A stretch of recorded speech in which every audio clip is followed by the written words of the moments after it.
और चलिए बुलेटिन में अब बात कर लेते हैं झारखंड की। झारखंड में आज पहले चरण का चुनाव प्रचार थम जाएगा। झारखंड में सीएम योगी की आज 4 बड़ी रैलियां होंगी। बीजेपी प्रत्याशियों के समर्थन में योगी की रैलियां होंगी। झारखंड में अमित शाह की आज 3 रैलियां होंगी और आदित्यपुर, पालकोट, तमाड़ में अमित शाह की रैलियां होंगी। तो देखिए जिस तरीके से पहले चरण के लिए आज प्रचार प्रसार थम जाएगा और ऐसे में ये आखिरी दिन होगा प्रचार का, तो तमाम जो दिग्गज हैं आज वो पूरी ताकत झोंकते नजर आएंगे। और इसी सिलसिले में आज उत्तर प्रदेश के मुख्यमंत्री योगी आदित्यनाथ की भी कई रैलियां जो हैं वो झारखंड में देखी जाएंगी। और अगर बात की जाए तो खुद केंद्रीय गृह मंत्री अमित शाह की रैलियां भी आयोजित हैं और आज का जो प्रचार होगा वो काफ़ी खास होने जा रहा है, क्योंकि आज आखिरी दिन का प्रचार है और ऐसे में पूरी ताकत झोंकी जाएगी और शक्ति प्रदर्शन जो है सड़कों पर नजर आएगा। तो पहले चरण में 43 सीटों पर वोटिंग होनी है। पहले चरण में कुल 683 प्रत्याशी हैं। कुल मतदान केंद्र 15,344 बनाए गए हैं। शहरी मतदान केंद्र 2,628 है। ग्रामीण मतदान केंद्र 12,716 बनाए गए हैं। तो ऐसे में पहले चरण में 43 सीटों पर वोटिंग होगी और झारखंड का पहला घमासान इसी के साथ जो है वो देखा जाएगा। इससे पहले तमाम दिग्गजों ने जो है यहाँ पर मतदाताओं के दिलों में घर करने की पुरजोर कोशिशें की और बड़े बड़े रोड शो जो हैं, मेगा रोड शो जो है वो झारखंड की सड़कों पर देखे गए।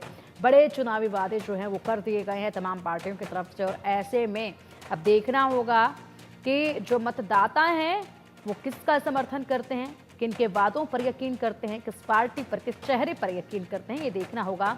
लेकिन झारखंड का ये पहला घमासान का जो आज चुनाव प्रचार है वो आज शाम थम जाएगा। उससे पहले बड़ी रैलियां जो हैं वो देखी जाएंगी और पूरी तरह से शक्ति प्रदर्शन जो है वो तमाम पार्टियों का देखा जाएगा। और अगर बात की जाए तो देखिए जिस तरीके से आज रैलियां की गई हैं आयोजित, ऐसे में मुख्यमंत्री योगी आदित्यनाथ की 3 बड़ी रैलियां होंगी, बड़े मेगा रोड शो होंगे। इसी के साथ साथ केंद्रीय गृह मंत्री अमित शाह के भी बड़े कार्यक्रम आज झारखंड के लिए हैं। तो बीजेपी को झारखंड में सत्ता हासिल करने के लिए कोल्हान और संथाल परगना में मजबूत पकड़ बनानी होगी और अवैध प्रवास और धार्मिक मुद्दों को उठाकर बीजेपी इन क्षेत्रों में अपनी पकड़ बढ़ाने की कोशिश भी कर रही है।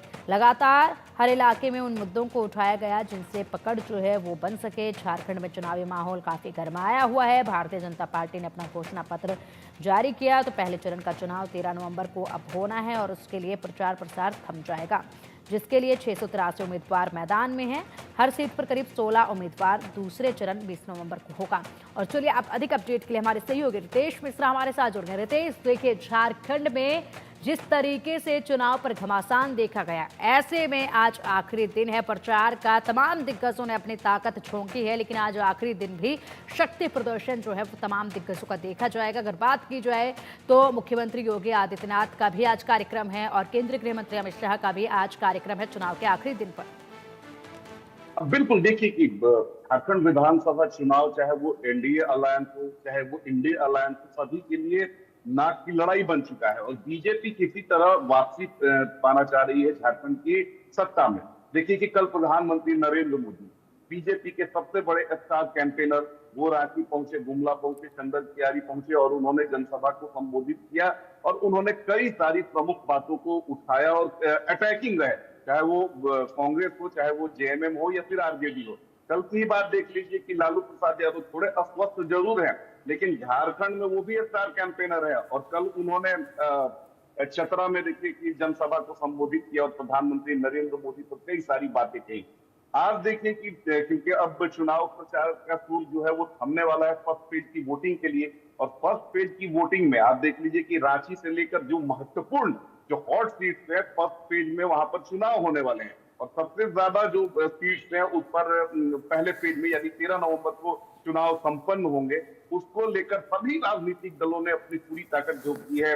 योगी आदित्यनाथ एक बार फिर से आने वाले हैं, अमित शाह जी का कार्यक्रम है। तो पूरी तरीके से झारखंड की अगर हम लड़ाई देखें, भले ही 81 विधानसभा सीट है, लेकिन ये सभी राजनीतिक दलों के लिए नाक की लड़ाई प्रतिष्ठा का सबब बन चुका है और सभी ने अपनी पूरी ताकत झोंक दी है। राहुल गांधी बार बार आ रहे हैं, मल्लिकार्जुन खड़गे बार बार आ रहे हैं और हेमंत सोरेन ने तो पूरा कमान ही संभाला हुआ है। तो अब देखिए कि पहले पेज के लिए अब चुनाव का प्रचार जो है वो थमने वाला है और इसको लेकर सभी राजनीतिक दलों ने पूरी ताकत अपनी झोंक दी है। क्योंकि देखिए कि कोल्हान इलाके में सबसे ज्यादा आदिवासी बहुल इलाका है। इसके अलावा रांची के आसपास जितने भी विधानसभा सीट हैं, उन सबों में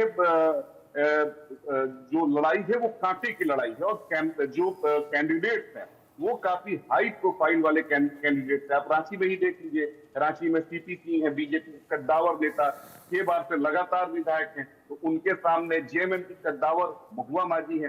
तो इस तरह से जितने भी हाई प्रोफाइल सीट्स हैं, हॉट सीट्स हैं, या जितने भी हाई प्रोफाइल कैंडिडेट्स हैं, उनकी प्रतिष्ठा पहले पेज में लगी हुई है। और यही कारण है कि कोई भी पार्टी हो, कोई भी दल हो, कोई भी अलायंस हो, वो कोई कोर कसर बाकी नहीं छोड़ना चाह रहा है। जी बिल्कुल बिल्कुल रितेश, और कोई भी कोर कसर जो है वो बाकी नजर भी नहीं आ रही है। जिस तरीके से चुनाव प्रचार झारखंड में देखा गया है, अगर बात कर ली जाए तो कहा जाता है कि झारखंड की सत्ता में आने के लिए कोल्हान और संथाल परगना में मजबूत स्थिति जो है अपनी बनानी होगी और मजबूत पकड़ जो है रखनी होगी। इन दोनों ही जगह पर फिलहाल किसकी मजबूत पकड़ देखी जा रही है? देखिए, अगर 2019 के विधानसभा चुनाव की बात करें तो कोल्हान और संथाल, आपने बिल्कुल कहा कि कोल्हान और संथाल में अगर जनता ने आशीर्वाद दे दिया तो फिर झारखंड में उसी की सरकार बनती है। 2019 में अगर बात करें तो कोल्हान और संथाल में बीजेपी का सुपड़ा एक तरह से साफ हो गया था। कोल्हान में तो बीजेपी का छाता तक नहीं खुला और 14 से 16 सीटें जो हैं वो कोल्हान की निर्णायक सीटें होती हैं। अगर कोल्हान में आपको 10 सीटें आ गई तो समझिए कि सरकार उसी अलायंस की बनती है। तो इस बार देखिए कि बीजेपी ने स्ट्रेटेजी बदली, उसने पूरी तरीके से कोल्हान में अपना ध्यान दिया। आप देखिए कि चंपाई सोरेन जो कोल्हान के टाइगर कहे जाते हैं, झारखंड के टाइगर कहे जाते हैं, उन्हें बीजेपी जेएमएम से अपने पाले में लेकर आई और कोल्हान पर जेएमएम में माफ कीजिएगा, बीजेपी ने पूरी तरीके से फोकस कर दिया। क्योंकि बीजेपी को पता है कि अगर कोल्हान में उसका खाता खुलेगा तो फिर झारखंड में सत्ता वापसी उसके लिए आसान होगी। उसी तरह संथाल में आप देखिए कि संथाल में किस तरीके से कोल्हान की राजनीति की बात करें तो आप देखिए कि किस तरीके से बीजेपी वहां पर भुना रही है कि चंपाई सोरेन जो शिबू सोरेन के सबसे बेस्ट वक्त थे, उन पर देखिए कि किस तरीके से हेमंत सोरेन ने भरोसा नहीं किया और जैसे ही हेमंत सोरेन जेल से आए उन्हें बाहर कर दिया, बेदखल कर दिया। तो कहीं ना कहीं आदिवासियों की संवेदना को भुनाने की कोशिश में बीजेपी है।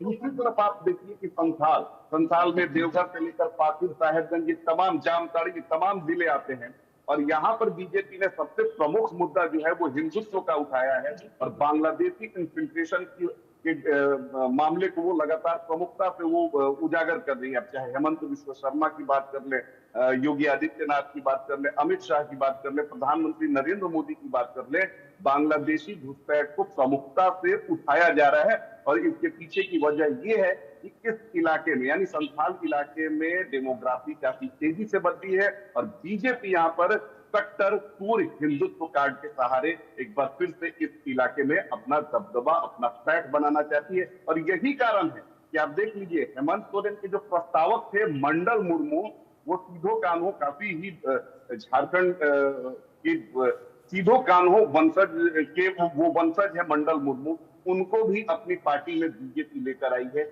इसी बात से आप अंदाजा लगा सकती हैं कि झारखंड की लड़ाई कितनी अहम है, चाहे वो बीजेपी हो, चाहे वो जेएमएम। बिल्कुल बिल्कुल रितेश, और झारखंड की लड़ाई काफ़ी अहम है और ऐसे में बीजेपी ने इन इलाकों में जो है अवैध घुसपैठ और साथ ही साथ धर्म के मुद्दों को भी बड़े ही धार्मिक मुद्दों को बड़े ही जोरों से उठाया है इन तमाम इलाकों में। और जिस तरीके से बीजेपी का जोर इन मुद्दों पर, इन इलाकों पर देखा गया है, ऐसे में इसका क्या परिणाम आता है, किस तरीके से जनता पर इसका असर होता है, वो देखना होगा। लेकिन अब अगर बात की जाए तो आज के दिन को लेकर बात कर लेते हैं। जैसे आज का दिन है, ऐसे में तमाम दिग्गज आज ताकत झोंकने वाले हैं। क्या दिन भर हलचल आज झारखंड में रहने वाली है, किस तरीके से कार्यक्रम आज दिन भर के रहने वाले हैं तमाम दिग्गजों के? देखिए, आज चाहे आप इधर देख ले, बीजेपी अलायंस की बात कर ले तो योगी आदित्यनाथ पहले भी आ चुके हैं। अमित शाह का कार्यक्रम 2 दिन पहले भी हुआ था। तो आज इनका भी कार्यक्रम है और जाहिर सी बात है कि पूरी ताकत झोंकेंगे और कार्यकर्ताओं को एकजुट करेंगे। ये हो गई बात आपको एनडीए अलायंस की। अब बात कर लेते हैं इंडिया अलायंस की। उसमें हेमंत सोरेन ही स्टार कैंपेनर है, मल्लिकार्जुन खड़गे आए, राहुल गांधी आए, उसके अलावा अगर बात करें तो तेजस्वी यादव भी आते हैं। लेकिन जो सपोर्ट मिलना चाहिए था कांग्रेस की तरफ से जेएमएम को, आरजेडी की तरफ से, वो चीजें नहीं मिल पा रही हैं। बीजेपी ने कई बार सवाल उठाया कि भाई इंडिया अलायंस के सबसे बड़े जो स्टार कैंपेनर है वो राहुल गांधी है, राहुल गांधी आते ही नहीं है। राहुल गांधी आए और लगा कि जैसे खाना पूर्ति करके वो चले गए। तो बीजेपी के साथ प्लस पॉइंट ये है कि उसके सारे धड़े, चाहे वो आजसू की बात कर लें, चाहे जेडीयू की बात कर लें, भले ही 2 सीट पर जेडीयू लड़ रही है, तो ये सारे एक साथ दिख रहे हैं और कैंपेनिंग में भी उनकी ताकत दिख रही है। लेकिन दूसरी तरफ अगर हम इंडिया अलायंस की बात करते हैं तो वहां एकजुटता नहीं दिख पा रही है। लग रहा है कि सभी पार्टियां अलग अलग लड़ रही है। आप देख लीजिए कि कई सारी सीट्स पर जो है दोस्ताना मुकाबला हो रहा है। तो ये बताने के लिए काफी है कि झारखंड में इंडिया अलायंस भले ही एक बैनर के नीचे वो चुनाव लड़ रहा है, लेकिन सबके अपने अपने एजेंडे हैं और सब अपने एजेंडे पर चल रहे हैं। और यहाँ पर सिर्फ जो पूरा मोर्चा है वो हेमंत सोरेन ने संभाला है, और ये कहीं ना कहीं इंडिया अलायंस के लिए एक अलार्मिंग सिचुएशन है। बिल्कुल बिल्कुल रितेश, और जिस तरीके से सोरेन सरकार की कमियों को गिनवाया गया है लगातार मंचों से, वो भी अपने आप में एक बड़ी चीज़ है। जैसे करप्शन के मुद्दों को भी प्रमुखता से हर मंच से, चाहे अगर बात करें पीएम मोदी की या फिर अगर बात करें केंद्रीय गृह मंत्री अमित शाह की, तो तमाम इन दोनों ही दिग्गजों ने जो है इन मुद्दों को बड़ी ही प्रमुखता से मंचों से उठाया है। अगर बात की जाए तो फिलहाल अगर टाइमिंग्स की बात कर ली जाए तो आज योगी आदित्यनाथ कितने बजे अपने कार्यक्रम की शुरुआत करने जा रहे हैं, केंद्रीय गृह मंत्री अमित शाह जो है कितने बजे पहुंचेंगे, कब से उनके कार्यक्रम की शुरुआत आज होगी? देखिए, क्योंकि पहले फेज की चुनाव प्रचार अब अंतिम दौर में है, लिहाजा योगी आदित्यनाथ के बारे में जानकारी मिल रही है कि 11 बजे से उनका कार्यक्रम विभिन्न विधानसभा सीट्स के लिए शुरू हो जाएगा। कई सारे विधानसभाओं में उनके कार्यक्रम को तय किया गया है। और रोड मैप रितेश, योगी आदित्यनाथ और केंद्रीय गृह मंत्री अमित शाह का कार्यक्रम का कोई रोड मैप कि कहां से शुरुआत होगी, कहां पर जाकर उसका अंत होगा? देखिए, मैं आपको बता रहा हूं, आप मेरी बात सुन लीजिए। ऐसा है कि झारखंड की अगर डेमोग्राफी की बात करें, झारखंड के अगर मैप की बात करें, तो यहाँ पर रोड मैप तो बनाया जा रहा है, लेकिन नेता कब कहाँ उड़ जाएंगे, कब कहाँ उनका हेलीकॉप्टर लैंड करेगा, कब कहाँ टेक ऑफ करेगा, ये किसी को जानकारी नहीं है, क्योंकि सिर्फ 2 फेज में ही चुनाव होने वाले हैं। तो पहले फेज के साथ साथ प्रायोरिटी दूसरे फेज के लिए भी है। आप देखिए कि पहले फेज में 43 से ज्यादा सीटों पर जो है वो चुनाव होगी। तो उसके लिए तो पूरी ताकत नेताओं ने झोंकी दी है, लेकिन साथ साथ दूसरे फेज के लिए भी तो नेता आ रहे हैं, और उनका जो तयशुदा कार्यक्रम है कि अलग अलग जिलों, अलग अलग विधानसभा इलाकों में वो जा रहे हैं, वहां तो कैंपेन कर ही रहे हैं। लेकिन उसके साथ, जैसे कल प्रधानमंत्री नरेंद्र मोदी आए, पहले ये बात थी कि वो रांची में ही कल स्टे करेंगे, राजभवन में वो रुकेंगे, लेकिन अंतिम समय में उनका कार्यक्रम बदल गया और वो फिर वापस चले गए। तो इस तरह से झारखंड में सारी चीजें हो रही हैं, क्योंकि आप देख लीजिए कि महाराष्ट्र में भी चुनाव है और बीजेपी के तमाम जो स्टार कैंपेनर जो आ रहे हैं झारखंड में, उनके लिए महाराष्ट्र जाना भी जरूरी है। तो ये बता पाना काफी मुश्किल हो पा रहा है कि उनका रूट मैप क्या होगा, वो कैसे आ रहे हैं। कई बार ये हो रहा है कि वो बाई रोड कहीं यात्रा करने वाले हैं, लेकिन समय की कमी के चलते वो फिर हेलीकॉप्टर का सहारा ले रहे हैं। तो इसमें ये बता पाना काफी मुश्किल हो जाएगा कि उनका रूट मैप क्या है, कैसे कैसे कहाँ जाएंगे। जो विधानसभा सीट है वहां पर उनका शेड्यूल कार्यक्रम है, वो वहां पहुंच रहे हैं, जनसभा को संबोधित कर रहे हैं और फिर दूसरी जगह निकल जा रहे हैं। जी ठीक है, बहुत बहुत शुक्रिया आपका इन तमाम जानकारियों के लिए। तो आज आखिरी दिन का प्रचार जो है वो देखा जाएगा, तमाम दिग्गज जो हैं आज अपने ताकत झोंकने वाले हैं। चलिए बढ़ते हैं अब आगे। बांग्लादेश में